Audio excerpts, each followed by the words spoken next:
and these are busy Hollywood stars, and Tricia's one of the greatest models, and Katee's so busy, and they're just to say, hey, we want you to photograph, and we're going to trust you with this stuff, and it's a beautiful thing.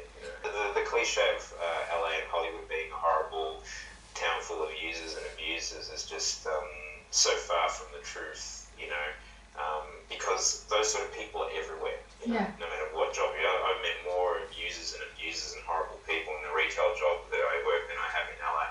I'm sure they're here, but they're everywhere, and you gravitate to goodness, and that's and you try to spread the goodness, and that's it. It was their idea. I had always wanted to do. I'd photographed Katee and Tricia on separate occasions. Just again, it was just let's go and hang out and do a photo shoot type thing, and photographing them again. Consummate actors and especially models. When I photographed Tricia for the first time in her home, and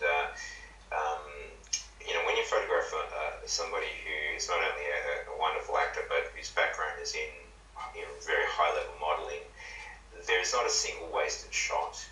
It's kind of like I look at those old photographs that I did of Tricia in that shoot, and it's like she knows, like she has got like this awareness and connection to the camera.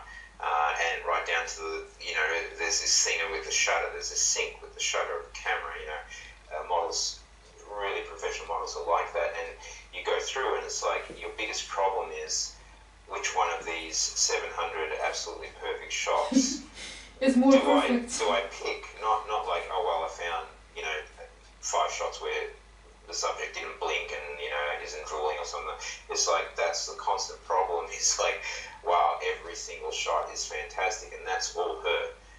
When you're with somebody like that, you can just give the camera to a monkey and get the monkey to press the trigger, And then I photographed Katee, and Katee was, she was, again, I went to her home and we were walking around the streets, and she was the same too. She had this, she's got this broody, dark edge to her that I just fell in love with, but then when she's laughing, it's just incredible as well. But there's this really deep, soulful aspect of her that was just so beautiful to photograph. And I was always talking with her about doing another shoot with her and doing something a little bit more risque. She wanted to do something with a motorbike and go out and, just be wrapped in a sheet or something like that, which was really cool. And we were sort of chatting, and then we were chatting about, I was chatting to Tricia about doing a shoot, and then they kind of got together and said, hey, why don't we do a shoot together, and we'll make it about us being best friends, and about motorbikes and Acting Outlaws, and money will be for the charity, and that's how that came about. It was their idea. It was their idea to make it, quite such a beautiful, sexy calendar too. That was pretty terrifying for me because I'm actually not used to shooting nudes at all. Like, it's the first time I really ever did that.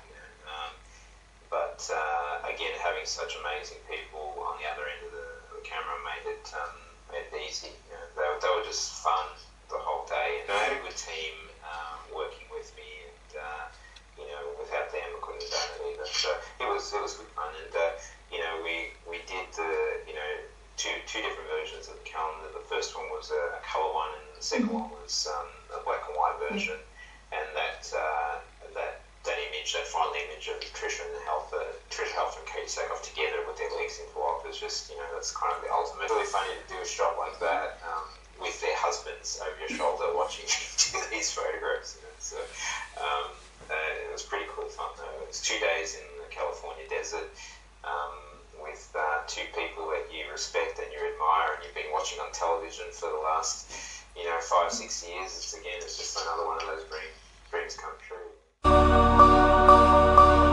There may be, I've kind of, we've gone through and tapped the photographs as best we can from that shoot. I think I could probably pull another calendar out from that shoot, possibly.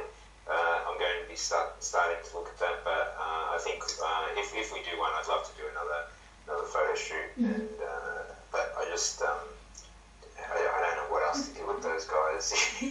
That would be cool. Snow is a great place to shoot, but from the point of view of doing cool stuff, you know, you've got Tricia floating around naked in a swimming pool. You got Katee walking around naked on, you know, abandoned railroad tracks in the middle of the California desert.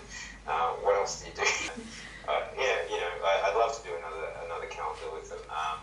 It's getting a little bit late in the year now. Like, we'd have to do a shoot like tomorrow and start designing the calendar for next year. But I'll see. Those calendars are always clocking over. They're on Redbubble, so they automatically become next year's calendar. So people who discover them late can always still get them. You know, and it's one of those things that actually with Redbubble in particular, which is kind of why I went for this rather than physically producing our own calendar, is that you can get on there, and if you want to buy one now, you can actually order that calendar and say that calendar starts from July and goes to June. So they're really odd calendars. They can start from any year. So there's no January picture of Tricia, because that picture can be a February picture or a June picture, depending on when you start the calendar. So that's what I love about them. So there is that calendar in particular is on Tricia and Katee's Redbubble account. My Redbubble account has the Amanda tapping, and it's got the Men of Sci-Fi, all that sort of stuff. You know, so and there's a couple of Battlestar Galactica calendars there. I think.